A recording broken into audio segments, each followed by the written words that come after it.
ആനുകൂല്യത്തിൽ എല്ലാ വർഷവും നടത്തുന്ന ഗുരുവായൂരപ്പ മേള പുരസ്കാരം അനൗൺസ് ചെയ്യുന്നതിനാണ് ഒരു പത്രസമ്മേളനം അതിൻ്റെ ചെയർമാൻ രാജസ്വാമി അത് പ്രഖ്യാപിക്കും.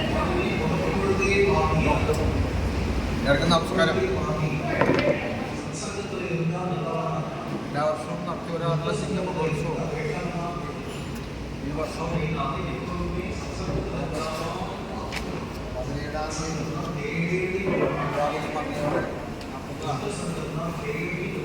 17 നടക്കുന്ന മഞ്ജുളാത്ര മേളം അന്നേ ദിവസം പുറത്തു വരുന്ന ഗുരുവായൂരപ്പൻ മേള പുരസ്കാരവും ഈ വർഷവും അതിന് തിരഞ്ഞെടുത്തിട്ടുള്ളത് വാദ്യവിസ്മയം ചേരാനല്ലൂർ ചന്ദ്രകുട്ടി മാരാരിയാണ് തിരഞ്ഞെടുത്തിട്ടുള്ളത്.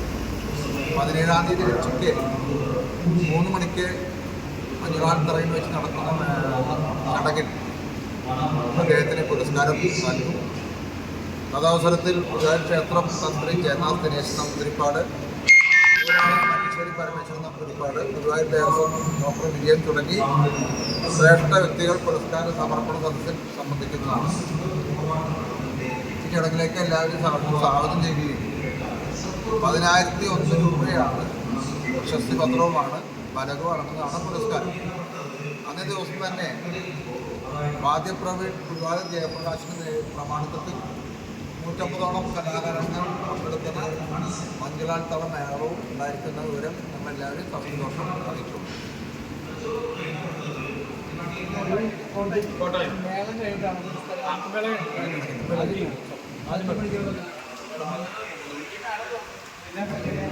അഞ്ചകാലം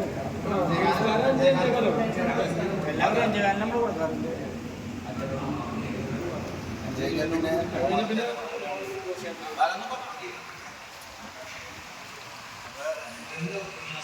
ഗുരുവായൂരപ്പൻ പുരസ്കാരത്തെ പറയാൻ പക്ഷേ ആ പേര് തന്നെ ഗുരുവായൂരപ്പൻ മേള പുരസ്കാരം എന്നുള്ളത് തന്നെ ഗുരുവായൂരപ്പൻ്റെ കടാക്ഷം ഗുരുവായൂരപ്പൻ്റെ മണ്ണിൽ നിന്ന് വാങ്ങുന്നതിന് എല്ലാ വാദ്യ കലാകാരന്മാരും മത്സര സ്വഭാവം നമ്മളൊക്കെ നിരന്തരം എല്ലാവരും പറയണ ഈ പുരസ്കാരം എനിക്ക് അല്ലെങ്കിൽ എന്നെ പോലെ ആത്മീയമുള്ള അതിൻ്റെ ആത്മീയാംശം എന്താ വെച്ചാൽ ഗുരുവായൂരപ്പൻ്റെ അത് ഗുരുവായൂർ ദേവസ്വൻ്റെ എന്ന് തെറ്റിയാൽ അതുവരെ ആൾക്കാർക്ക് സംശയം.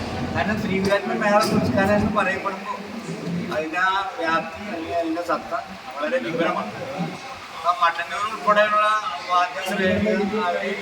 അവരുടേതായ ഇൻ്റർവ്യൂകളിലും അല്ല അവരുടേതായുള്ള എല്ലാ ചർച്ചകളിലും ഗുരുവായൂരപ്പൻ മേള പുരസ്കാരവും ഈ മഞ്ജുളാത്തറ മേളവും തൃശ്ശൂരിലത്തെ എലഞ്ഞിത്തറ മേളം മുതൽ നാളുകളിൽ വിപുലീകരിക്കപ്പെടും എന്നുള്ള നിലയിലേക്ക് മാറ്റപ്പെട്ടു. ആ പുരസ്കാരം സാധാരണ നിലയിലല്ല. കാരണം നമ്മൾ നൽകപ്പെട്ട ഇപ്പോൾ 15-ാമത്തെ വർഷമാണ്.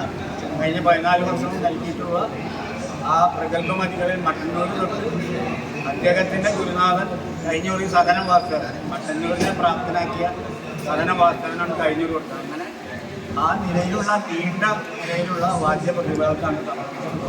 ഇപ്പോൾ ഉള്ള ഈ ചേരാനല്ലൂർ ജനകുമാരെന്ന് പറഞ്ഞാൽ വൈകാരികമായി തിരുവേങ്കട അമ്പലമായി 1973 തിരുവേങ്കട അമ്പലത്തിൽ അടിയന്തരമായി 5 കൊല്ലം അദ്ദേഹം പ്രവർത്തിച്ചാണ് വിപുലീകരിച്ച അദ്ദേഹം പെട്ടെന്നാണ് ആ വാദ്യശ്രേണി.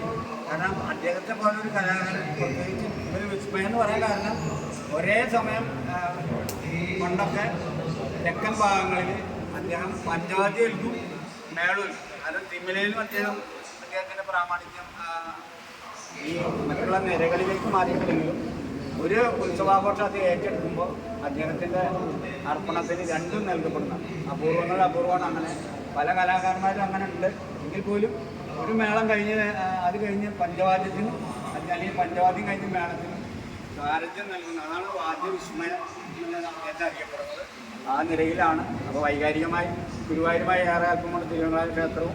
അതുകൊണ്ട് തന്നെ ഈ പുരസ്കാരമാണ് കൂടുതൽ ആനന്ദം അദ്ദേഹത്തെ തിരഞ്ഞെടുക്കും. ഇപ്പോൾ അദ്ദേഹം നിലവിൽ തിരുവമ്പാടി പൂര കമ്മിറ്റിയുടെ മേള പ്രമാണിക്കാണ് കഴിഞ്ഞ 3 വർഷക്കാലമായി അതിൻ്റെ ആ നിലയിൽ അദ്ദേഹം. അപ്പോൾ ആ തരത്തിൽ അദ്ദേഹത്തിൻ്റെ പ്രമാണം ഉയർന്നുകൊണ്ടിരിക്കുകയാണ്. അപ്പോൾ 69-70 വയസ്സായെന്ന് പറയുന്നു. 8 വയസ്സിൽ അദ്ദേഹം തുടക്കം കുറിച്ച് പറഞ്ഞു കായമ്പക. 17 വയസ്സിൽ അദ്ദേഹം തൃശ്ശൂരുള്ള വെയ്യൂർക്കാവ് എന്ന് പറഞ്ഞ അമ്പലത്തിൽ തുടക്കം കുറിച്ച് മേളപ്രമാണം. പിന്നെ ആ സബരി അങ്ങനെ തുടരുകയാണ്. നമുക്കൊക്കെ പ്രചോദനമാണ്. പലപ്പോഴും നമ്മൾ എല്ലാ വേദികളിലും അദ്ദേഹത്തിന് സാന്നിധ്യം ഉണ്ടാവാറുണ്ട്. നമ്മളുമായി ആത്മബന്ധപ്പെടുന്നതാണ് പുരാതനമല്ല. ഈ ബാഹ്യ കലാകാരന്മാരുമായി ഏറെ അടുപ്പം ബന്ധപ്പെടുന്ന കലാകാരൻ അദ്ദേഹത്തിനാണ് നൽകുന്നത്.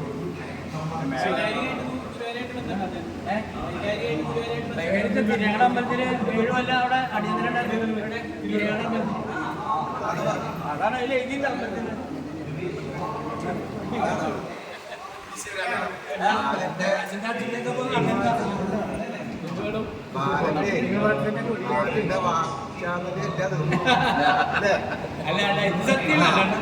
സിംഗമോത്സവത്തിന്റെ കൊടിയേറ്റ് 13-ാം തീയതി കഴിഞ്ഞിട്ട് ഏഴിയോടെ ഒരാളെ പറഞ്ഞത് 16-ാം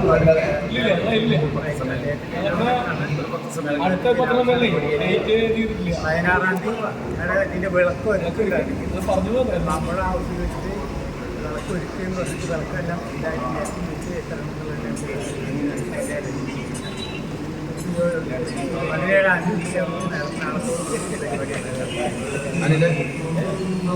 എന്തായാലും എല്ലാവരും കാര്യം അറിയും. നമ്മളിപ്പോ ഈ മന്ത്രാന്തരം തുടങ്ങിയപ്പോ തന്നെ നമ്മള് ഈ മാധ്യമങ്ങളിൽ വന്നിട്ടാണ് ഇത് ഇത്രയൊക്കെ ആയത്. ഇനി അങ്ങോട്ട് ആവണമെങ്കിൽ അത് തന്നെയാണ് എല്ലാവരും നല്ല ആത്മാർത്ഥമായിട്ട് ചെയ്യുന്നുണ്ടല്ലോ. അപ്പൊ അത് കൂടുതൽ